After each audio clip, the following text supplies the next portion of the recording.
Okay, folks, hello. My name is Ultra David, and welcome to Level 3 Focus. Hopefully everything is working well. Sorry about the little break in between there, but just had to set up a little bit. I actually brought some videos with me in advance. These are the videos that I'm going to be talking about today on this episode, which will be all about comebacks in fighting games. It's going to be covering a few different fighting games, not just the new ones, not just Street Fighter 4 and Marvel vs. Capcom 3, but going all the way back to Super Street Fighter 2 Turbo, Street Fighter 3 Third Strike, and Marvel vs. Capcom 2 as well. I actually earlier today on my Twitter, on our Twitter, UltraChen TV, I put up a question asking, if anybody had any cool ideas for videos that they like in terms of comebacks. Send them to me. Everybody had lots of really good ideas. Unfortunately, I only know so many games. There was one that was really cool with Smash, actually, that I really liked watching, but I don't know why the guy won or lost. I have no idea what's going on, really, so I can't really do that. It's kind of the same thing with Marvel vs. Capcom 2, because I never really played the Versus games until Marvel 3. It was the first one that I really paid attention to. So I am going to be talking about it a little bit, but not in super detail. So in comebacks, this is one of the most interesting parts of fighting games. I really, really like watching these. Obviously, they're big fan favorites. Everybody wants to see some crazy crap happen, and when it does, that's when the scene tends to blow up the biggest. The hypest moments are in big comebacks at major moments in big tournaments, and that's what we'll be showing today. So the videos that I'll be showing are a match from in Super Turbo at SBO between Daigo and Muteki Guile, and then we'll be going over Third Strike. Then we'll be going over I'm sorry, that was the Daigo versus Justin parry moment. Obviously, that's the huge one of the biggest comebacks ever, and definitely one of the most important as far as scene history goes. And then we'll be talking about Justin versus Yipes in 2007 in Marvel 2, and Street Fighter 4, Super Street Fighter 4, I should say. It's Daigo versus Alex Valle at SoCal Regionals, one of the greatest matches that we've had in a long, long time. And then we'll go over a few Marvel 3 matches at the end. Of course, Marn versus Combofiend, the famous bionic arm moment. And then at the end will be PR Balrog and Viscant in the crazy Tron level 3 grab comeback that definitely never should have happened. So speaking of never should have happened, one of the cool things about comebacks is that they basically have a few different sides to them, right? It's not just that one of the players is playing really, really well all of a sudden. It's that the other player starts to play poorly. So you have this thing where player A is doing really well for the first part of the match. Player B is doing poorly. And player A all of a sudden starts to play poorly, and player B all of a sudden starts to play well. So you got kind of these two sides to a comeback.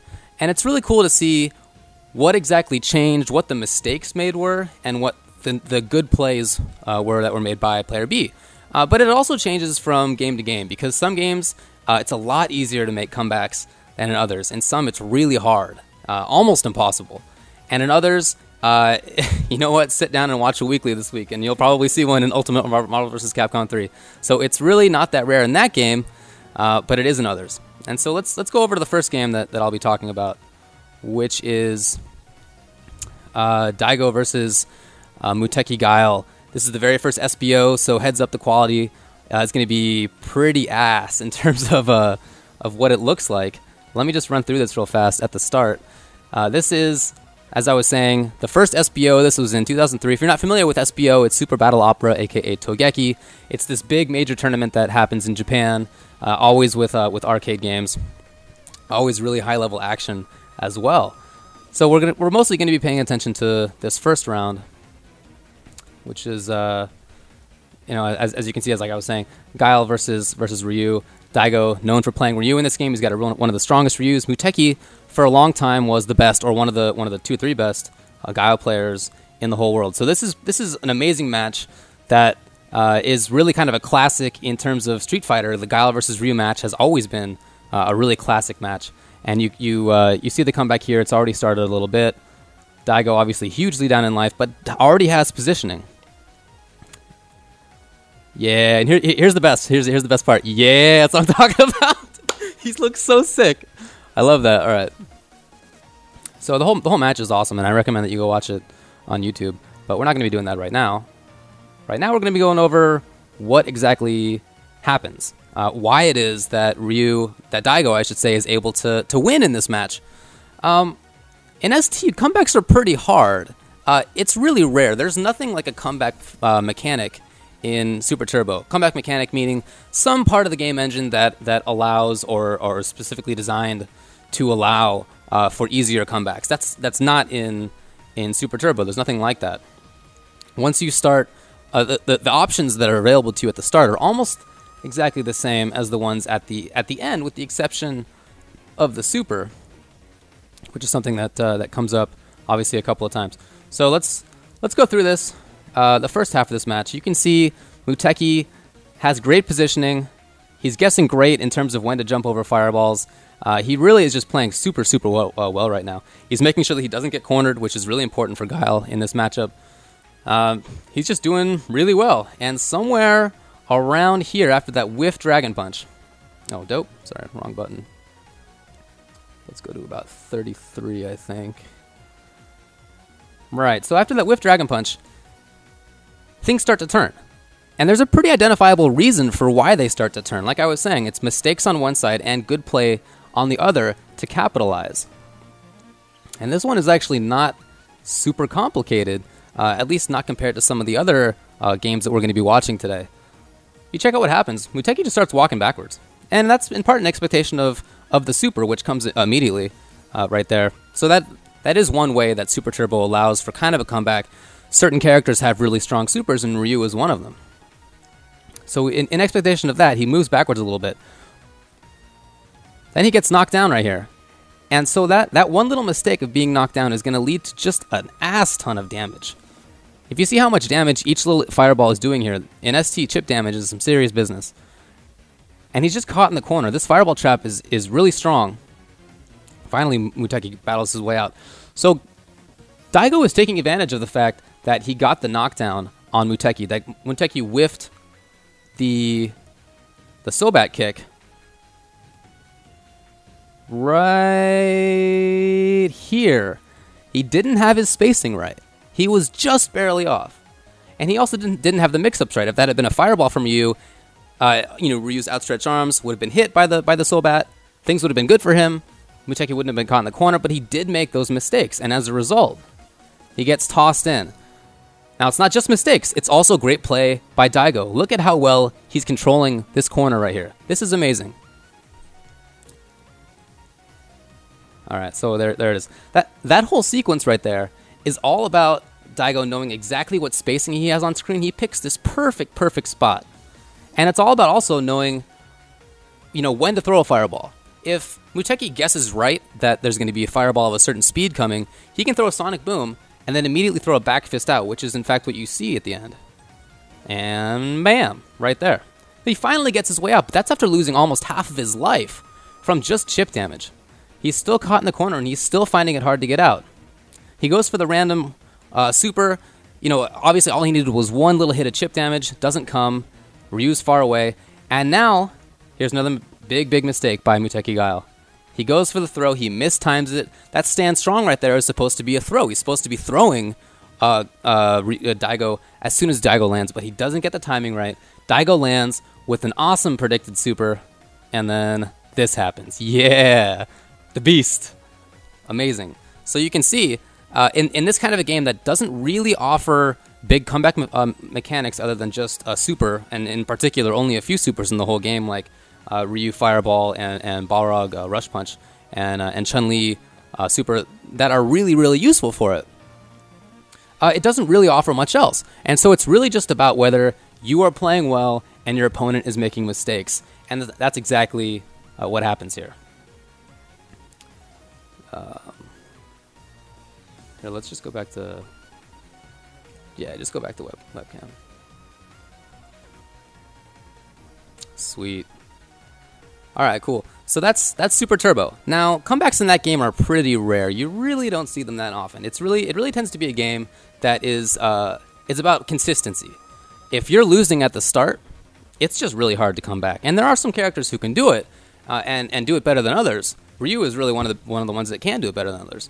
But for the most part, you really just got to be consistent. And I guess I'll go to a quick break right now, but when I come back, I'll be talking about a game that requires consistency, maybe even more than ST. It's going to be Marvel vs. Capcom 2 and Justin Wong versus Yipes in crazy, crazy Cyclops comeback, one of the most famous comebacks in fighting game history.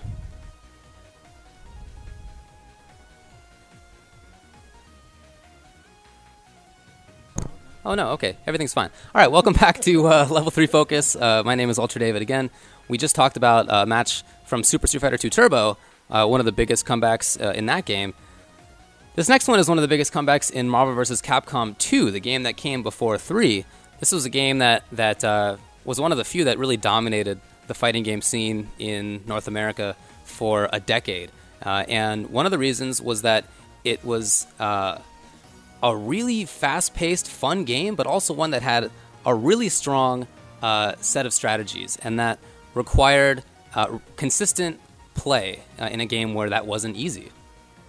And so let's switch over to the game right now, and I'll just let it play a little bit here.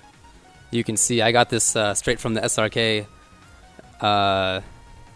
video, right? Never give up, man. Oh, it turns out James Chen is the one who edited this video. Shoutouts to jchensor. That's amazing. So this is not going to be like the last one where it starts at the beginning. Just full disclosure, I don't know the game very well. I'm not really a Marvel 2 expert. So apologies. But as we watch it go through, well, I guess whatever. We'll just start it here. This is a game that discourages comebacks. It's not like games today that encourage the comebacks, or like ST that are kind of neutral on them. It's set up so that comebacks are really, really hard. And there are a couple reasons for that. One is that it's a team-based game, and if you're down to just one character with no assists, it just becomes a lot harder. You're much less effective. Meanwhile, your opponent retains his full effectiveness, and that's a huge barrier to make up. But the other reason is that, like with this, third characters are oftentimes there for their assists. And that's what Cyclops is about. He's on teams because he has a good assist. As a point character, that is, as a character who's just playing out, or at the end, by itself, he's not that great.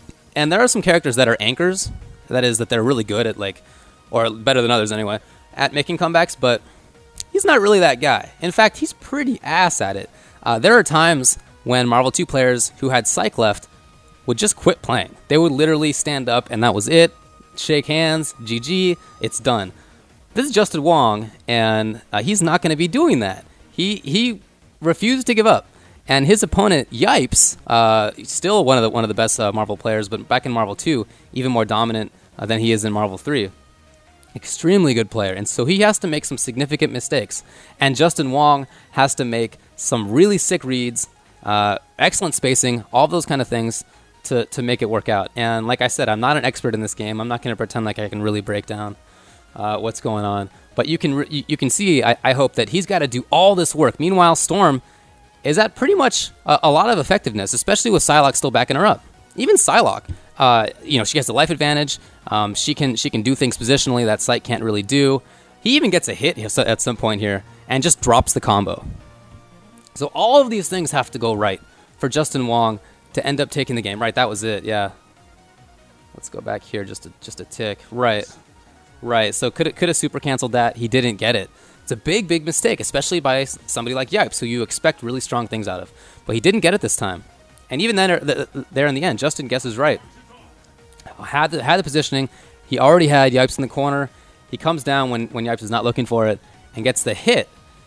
And you can see, it's just not easy. It's really a difficult thing. But now we're going to start looking at another game in Street Fighter 3 Third Strike, where things change a little bit, where it's no longer just about great play by one player and mistakes by another. The game now offers kind of a way to get this done. And that's not a condemnation of this game. I don't mean to come off as being negative about it. It's just that one gameplay mechanic in particular, the parry, is there because it's Capcom giving you the chance to always stay alive. If you know what's coming in Street Fighter 3 Third Strike, with just a few exceptions, you can always overcome it with use of parry or correct throw attacks, that kind of thing. That wasn't really around in games like ST and Marvel vs. Capcom 2. In fact, those games, there were tons of situations where you were just dead. If you were waking up into a fireball and you didn't have an invincible attack in ST, you were dead. Even if you did have an invincible attack, the opponent could stand in a range where they would just punish it. You would just whiff and you would die.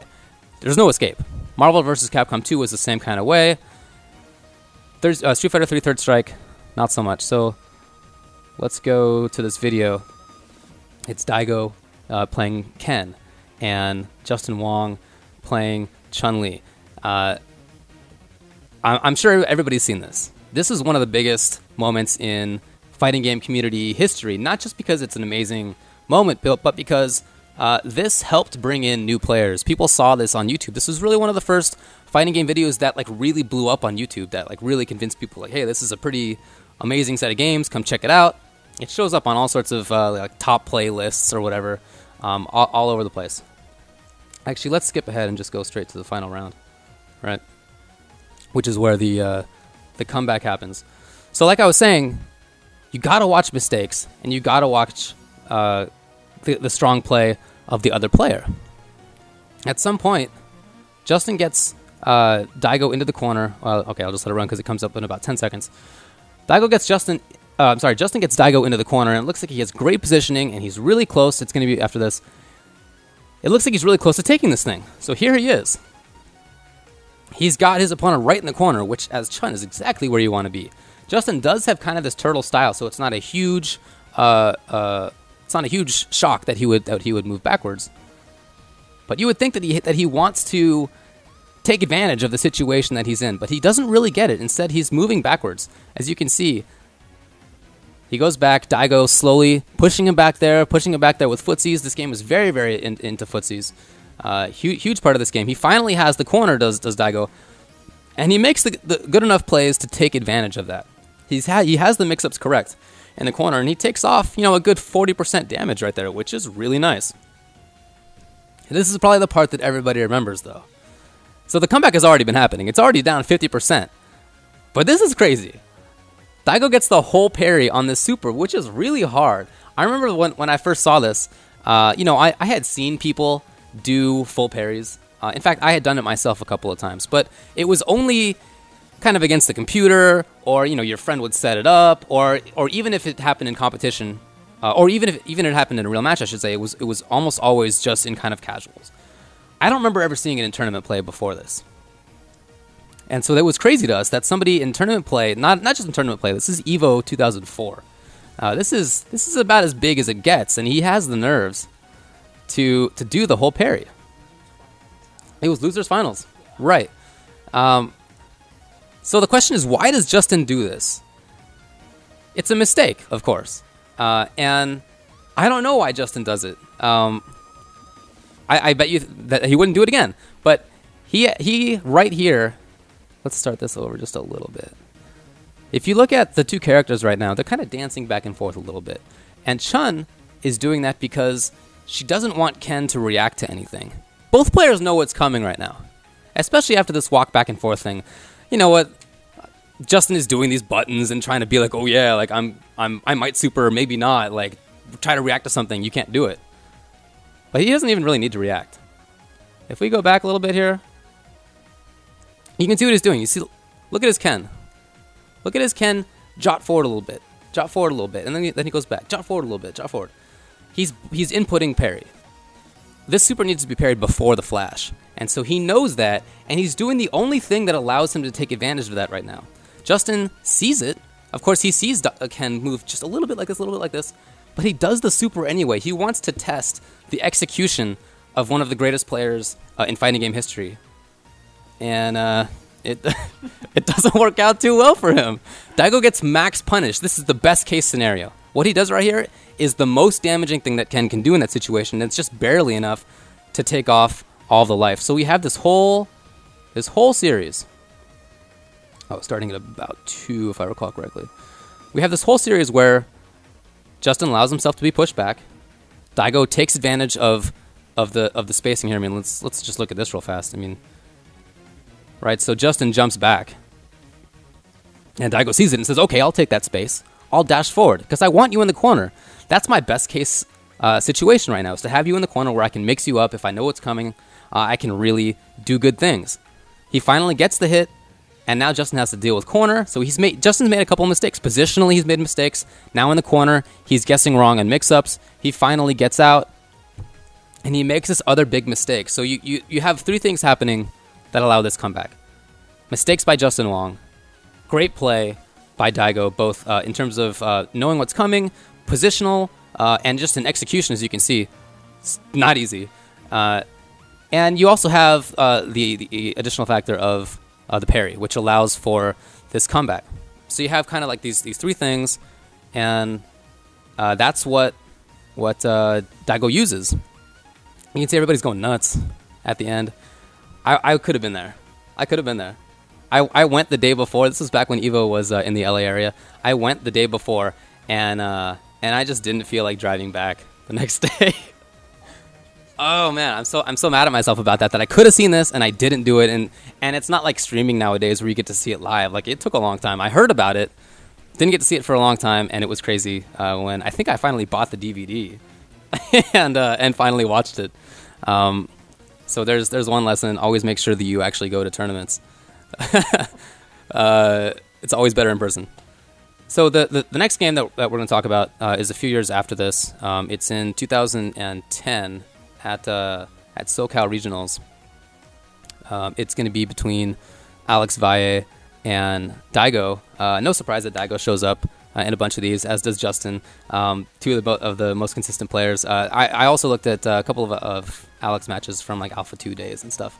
But we're going to be going with Street Fighter 4 instead. Just happened in Super Street Fighter 4, so this is not the latest version of the game, but this was when you were saying, or James was saying earlier, that Ryu's crouching medium kick and was nerfed a little bit in Arcade Edition, but it's now back to what it was in Super Street Fighter 4. So both these players obviously are taking advantage of everything for their character. But we'll get to this when we come back. I'm going to take a quick break and then get to what is really the continuation of, at this point, like a 15-year rivalry between two of the best players in fighting game history.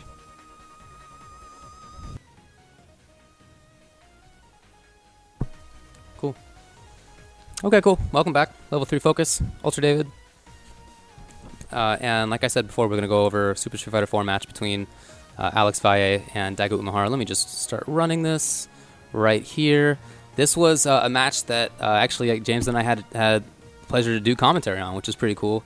I really think that it's one of the greatest matches in fighting game history. I think it's amazing, and this is definitely not the only time that we're going to be going over this match, because as far as a display of positioning and footsies and the use of the projectile, it's just textbook for all of that stuff.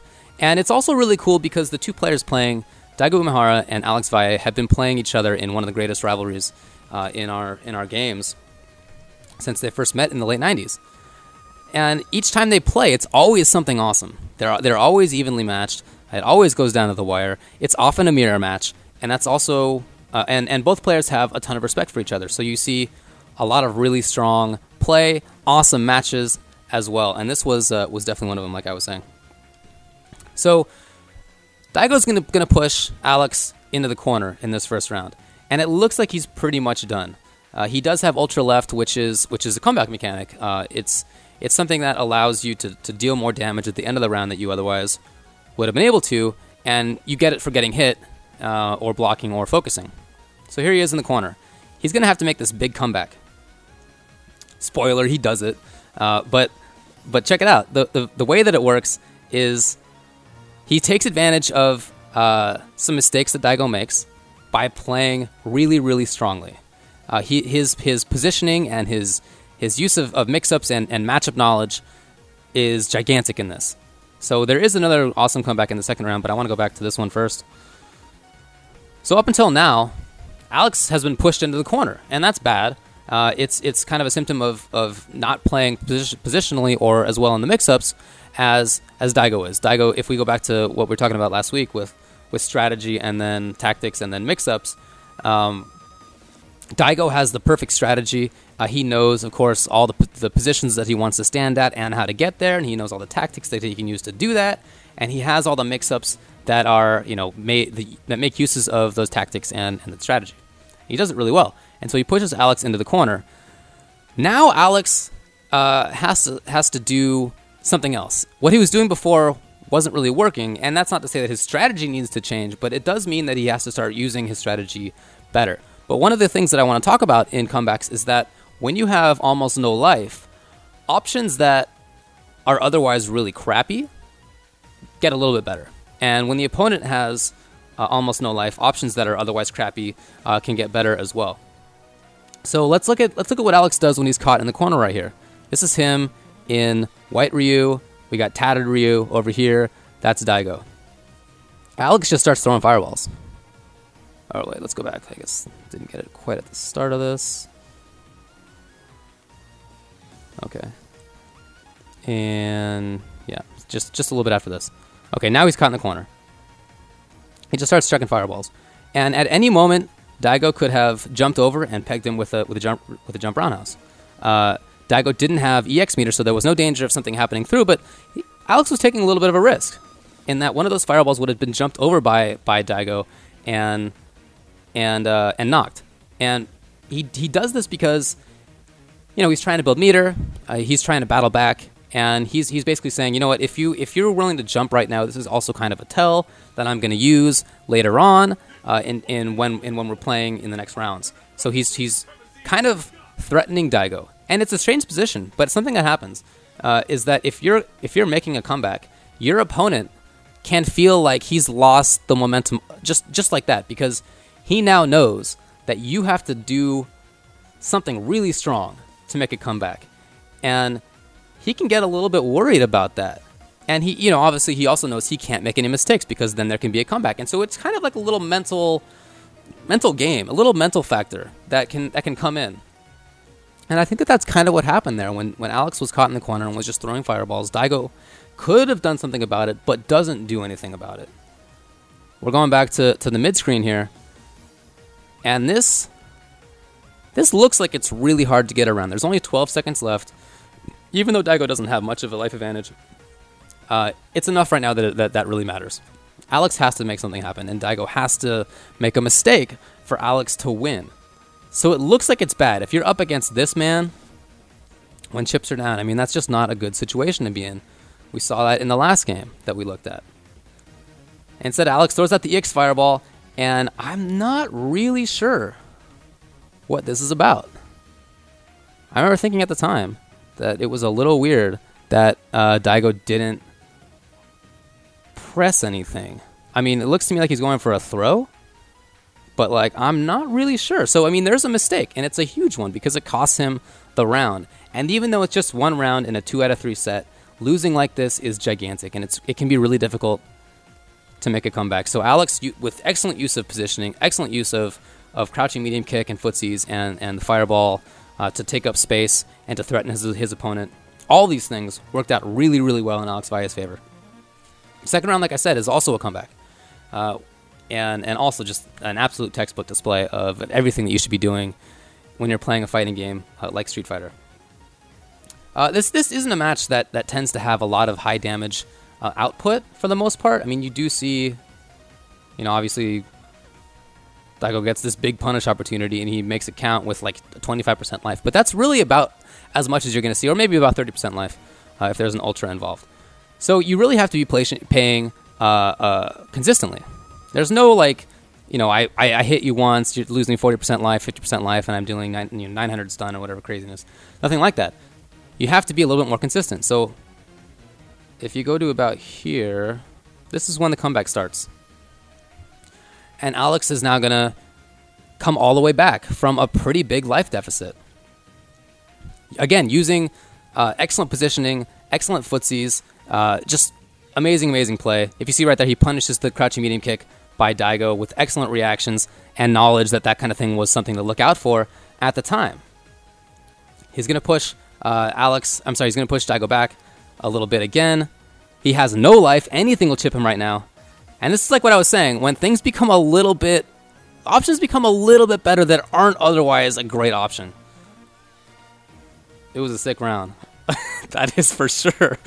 You're right, commentator Ultra David from 2010. That was amazing. So let's look at this again. It's much the same thing that happens in the previous round in terms of most of the play. But he takes this huge gamble, which is right here. So he sees that there's a backdash, and he's looking to get chipped. I mean, again, anything will chip him out. He's going to die to anything. So why not do something? And normally, of course, if this was like, if he did that like here, you know, if he whiffs the overhead here, he's probably not going to be doing EX Dragon Punch right after, which is invincible and it's just going to blow right through whatever Daigo does. But when he has no life and when he's already up a round, he knows if he loses this round, it's just even. It's 1-1. You know, winner of third round moves on, or should say takes the game. But because he knows that it's the end like that, this option of the EX Dragon Punch becomes a lot more reasonable, and that's what he goes to. So there's one side of comebacks. Yes, mistakes, very, very important. Great play, also very important. And use of game mechanics, like Ultra, which he used early in the round, also extremely important. But in addition to that is this idea that things become, that the strategy changes a little bit. So it's not like he's giving up a strategy. It's that in this moment when the tactics, when you know, his life is down to essentially chip death, his strategy is a little bit different. And so this is something that people need to understand, that the strategy is not just about you know, character matchups like James was mentioning earlier on his show. It's a lot of things, and included among them is stuff like time on the clock and how much life you have and how much life the opponent has. There are all these things that go into it, and in this kind of case, when you have no life and when you're up around and when you know your opponent very well, like I said, Alex and Daigo have been playing each other for a decade and a half. Things like this become more reasonable and strategy changes. So after this, we're going to take a quick little break in just a couple minutes. But after this, we're going to be going to Marvel vs. Capcom 3. It's not Ultimate Marvel vs. Capcom 3. It's just regular, and it's two matches. One of them, like I said, is the Bionic Arm moment between Marn and Combofiend. The other one, which was that final round 14, and the other one is Evo 2011 Grand Finals between Puerto Rican Balrog and Viscant. They're both matches that are particularly good, I think, at showing use of game mechanics, but also mistakes and excellent play and how things can change a little bit depending on how much life you have left. So we'll get to those when we come back.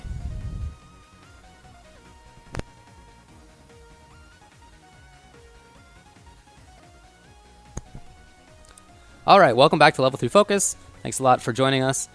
Now we're going to be talking about comebacks still, but now we're going to be moving on to Marvel vs. Capcom 3. And the first matchup is one that you can already see, and I guess I'll just start playing it. This is Combofiend. Oh, hello. No, don't be corrupt. That sucks. I converted all of them. Let's just go over to the next one then. Yeah, I think it's just blown up. That totally does suck. Yeah. As you can see right I know, yeah, right, yeah. Okay. Trying to get through scrambled porn. Yeah, let's just move over again. That really sucks because that was one of the best. That was really one of the best comebacks. Actually, you know what? We should just get that on YouTube after this. Okay, sure. Okay, cool. So yeah, I guess we'll end up doing that, but not right now. First, we're gonna go over to Viscant versus Puerto Rican Balrog, which again, I'm just gonna start playing. Come on, baby. You can do it. Are you serious? YouTube it is. All right, let's get out of here. That sucks. Okay, well, while we find the YouTube, while my lovely assistant finds the YouTube, I'll just go over these a little bit. So these are really cool matches because you get to see, in really stark fashion, the mistakes. They're both really obvious mistakes, and it's not just it's not just the obvious mistake in gameplay. It's also okay. It's also that you can see the players, which is why I really like this.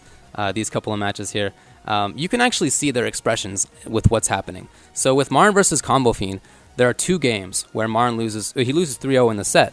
There are 2 games where he loses to a huge Spencer comeback, and after the first, you can really see on his face that he is just really upset about this. He doesn't know what to do, and you can see it in his gameplay. You can see it reflected in his play.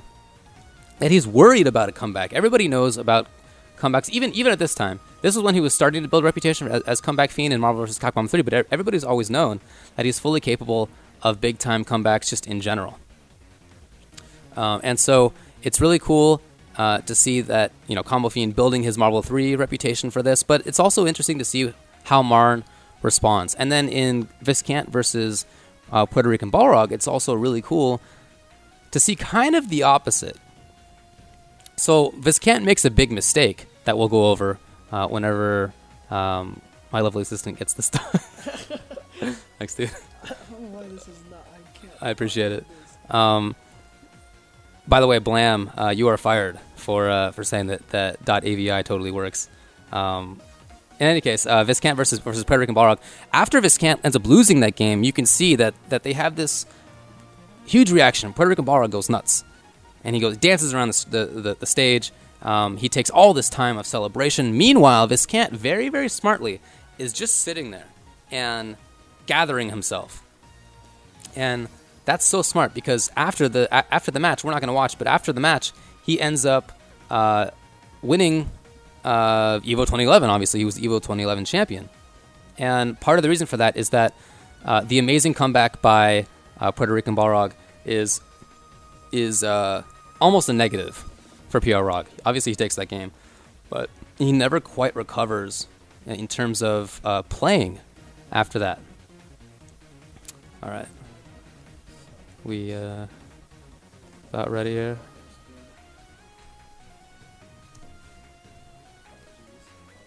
No, thanks for doing this. I'm not really sure why it didn't work. Hey, there we go. Cool. So let's go back over here. We got double David. Yeah, I know, right? Okay, cool. Thanks a lot, dude. So it's not in the first game.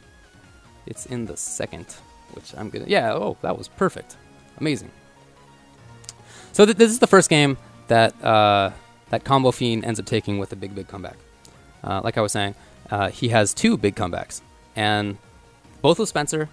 Spencer, obviously ended up as one of the top players, or top characters in Marvel 3, still is in Ultimate Marvel vs. Capcom 3.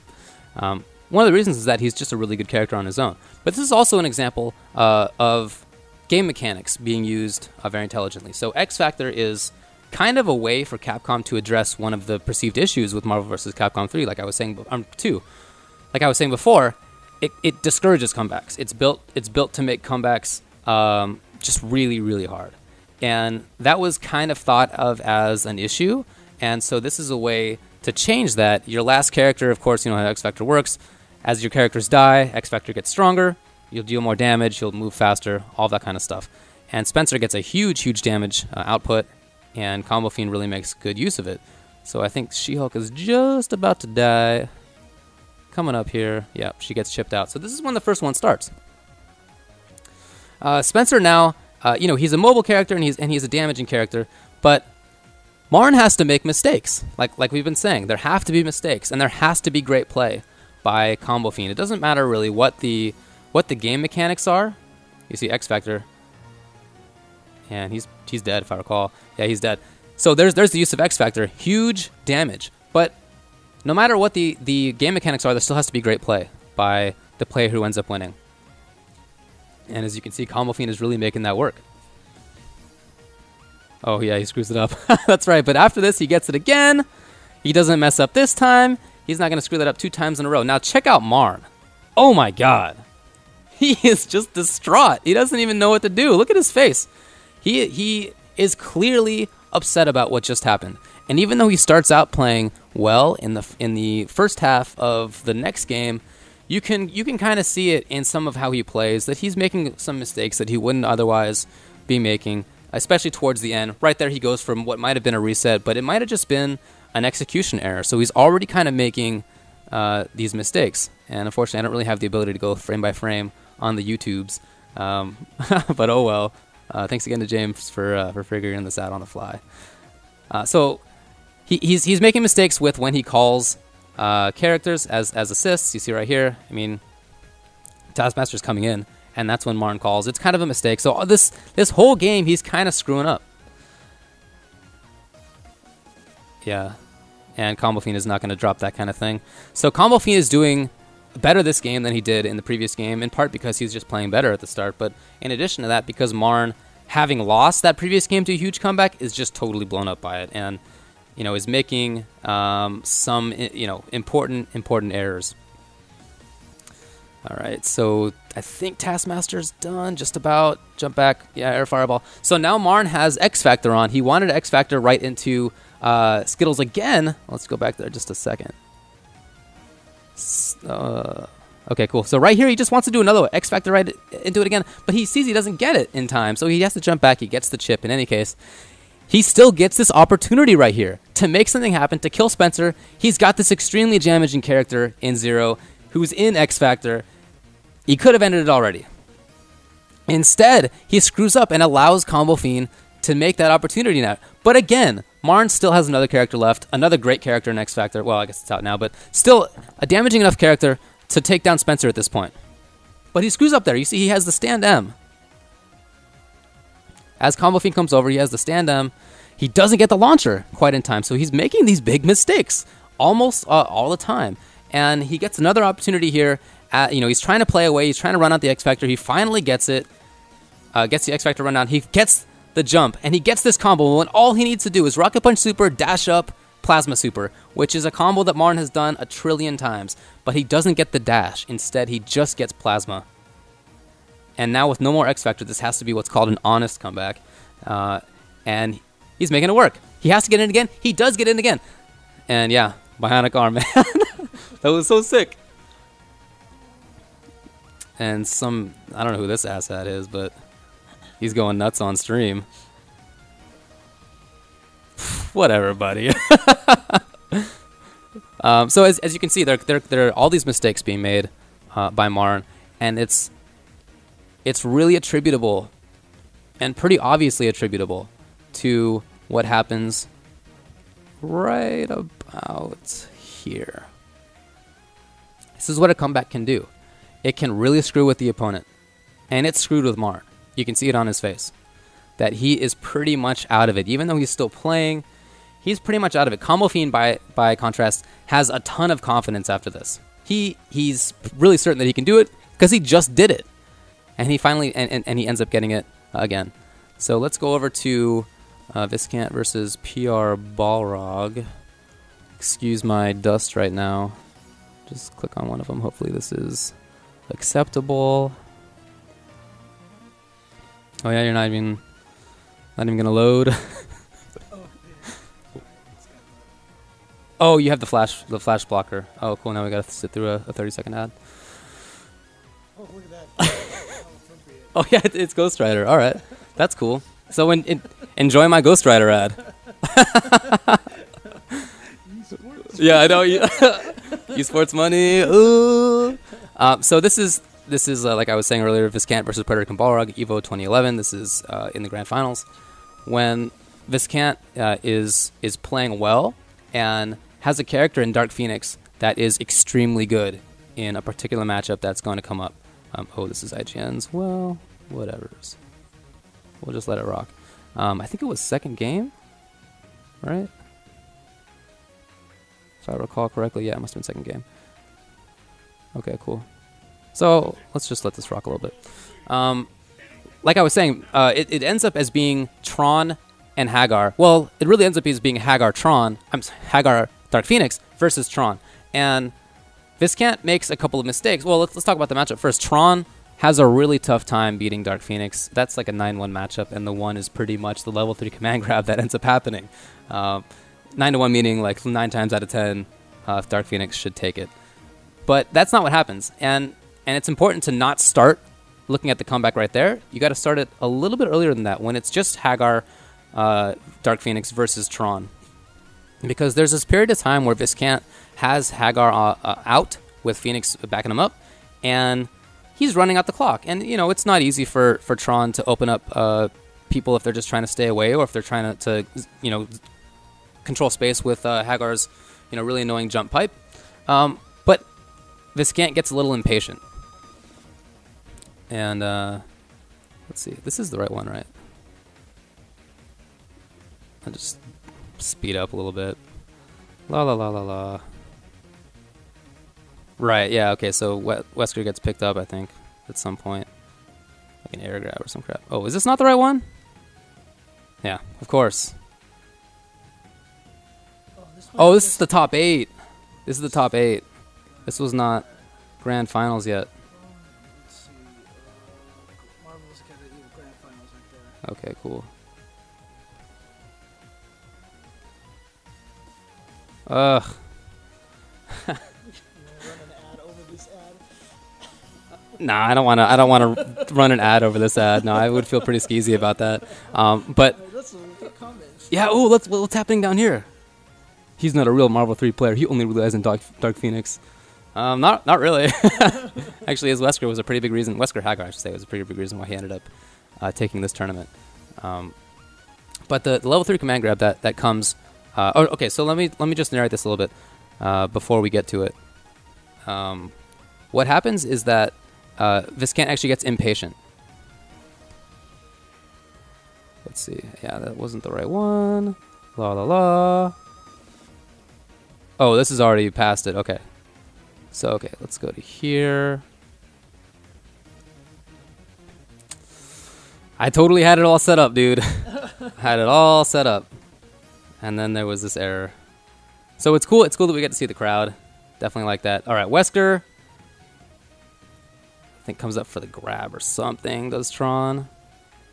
Right. Okay. So whatever. I mean, there's a nice little, you know, guess by PR Balrog, and now we have the situation where it's Hagar and Phoenix, and there's the 32 seconds left, which is a lot of time in Marvel vs. Capcom 3, but it's still something that is capable of being run out. And it looks like that's what Viscant is going to be doing. It looks like he's just kind of jumping around with H looking for techs, and he's got a very high life character in Hagar who's capable of taking a lot of damage, enough to survive that Tron combo. But he just gets impatient, as you can see. He brings in Dark Phoenix because he knows this is a really good matchup for Dark Phoenix. Like I was saying, it should be dominant. But he makes another mistake right here. So he goes for super. He goes for another action in the air.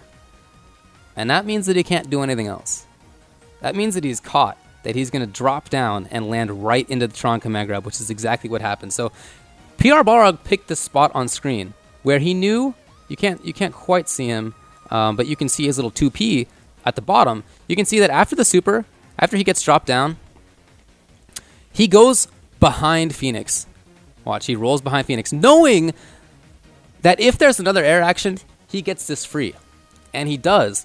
And Tron is now gonna blow up Dark Phoenix. She has such little life. That was enough. He still has Hagar with only 7 seconds left, but he now has to make a comeback. He has to now get in, and that's what he's trying to do. It doesn't work out. So in this little set, you see 2 huge mistakes by Viscant. He gets impatient. He puts Tron in. Even after that, he could have just run away against Tron. He goes for the super, which is okay, but he then uses his air action to do the fireballs instead of just getting out of there. Instead of still threatening, really, with the ability to leave. He doesn't do that. And he dies for it. And we'll run through it again here. Because I wanna show you what happens afterward. So like in opposition to the last game where Marn, or where Combofiend gets the big comeback against Marn and Marn gets blown up because of it, in this sense, or in this case, PR Balrog gets the big comeback against Viscant, but Viscant does a really smart thing after this game is over. And PR Balrog makes kind of a mistake. So if you look at what happens right after this, after Hagar gets picked up, PR Balrog goes nuts.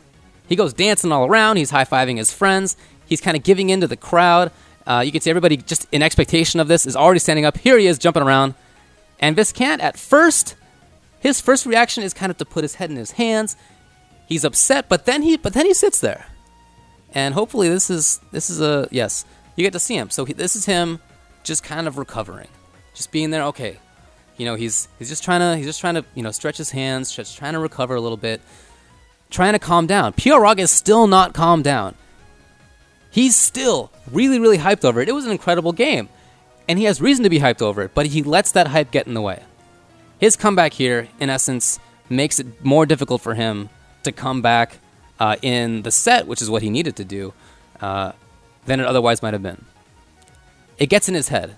And so, even though Viscant made these important mistakes, and even though PR Balrog made these great plays and used his knowledge of the game engine to do it, he ends up letting the comeback hurt himself. And that's always an important thing to keep in mind, that you can't let your emotions carry over like that. You always need to keep in mind what the strategy is, what the tactics are, what the mix-ups are. You got to keep your execution on point. But he doesn't let that, he doesn't do that. Instead, he lets himself, let's see, if we just move to the quick end of each of these games after this, you see, I mean, he's got a lot of life left, right? Like, Phoenix is not close to dying. He's got Hagar waiting in the wings. This time, he plays the Phoenix match, Phoenix versus Tron, much better, and PR Balrog doesn't really get it. Going to the end of this second game here, again, Phoenix is doing really well, starts off strongly against Tron, and Tron is just finding it really, really hard to get in and really do anything. Like I was saying, it's a 9-1 match, and the one is the game that we saw. He's just staying away. And so you can see Viscant extremely smart in how he approached the comeback. Let's just see him win. Yay! Oh, okay, that's right. There was another set. Anyways, let's go back to me. Yeah, why don't you do that, please? Webcam. Cool. Okay, cool. Yeah, there you go. So there are a few different things to kind of like take away from this, and that's that comebacks require a bunch of different things and involve a lot of different things. Of course, there has to be a major mistake. There have to be good moments of play from the player who's making a big comeback. You have to know the game that you're playing and make comebacks in different ways, depending on how the game is played. You know, like you could see in Third Strike with the parry. And again, I don't want this to come off as any kind of a condemnation of the parry. It just allows for more things, and that's actually one of the cool things about it, that it allows for additional things to happen that couldn't otherwise happen. And one of them is a big comeback. And excellent job by Daigo to take advantage of that stuff. In addition to all the other things that are important in a comeback, he makes this great use. But comebacks also have kind of a negative side. They have a negative side usually for the person who gets beaten, and you saw that with Marn. Sometimes they have a negative side for the person who ends up winning, and you could see that with PR Balrog. And of course, there's the fact that your strategies change depending on how much life you have and how much time is on the clock, as we saw with Alex versus Daigo. Alex did that EX Dragon Punch that he might not otherwise have done if he didn't have a round up and he didn't have any life to give, and if it wasn't running down on the clock. So there are all these things involved in comebacks. And I guess that's going to be it for the night. I hope you've enjoyed Ultra Chen TV tonight. Definitely check us out tomorrow night at 8 p.m. Pacific time. Again, when James and I co-host our still unnamed, and maybe we're just going to leave it like that, I don't even know, show on Tuesday night. We'll talk about what we're going to be covering tomorrow, which you can see on Twitter. If you follow us at UltraChenTV, we'll be tweeting about what we're going to be talking about tomorrow. Thanks a lot for watching. My name is UltraDavid. You can find me on Twitter at UltraDavid. James Chen is on Twitter at jchensor. And if you want to talk with us in kind of a more forum-y setup, check out our Facebook page, facebook.com/UltraChenTV. Thanks a lot, and good night.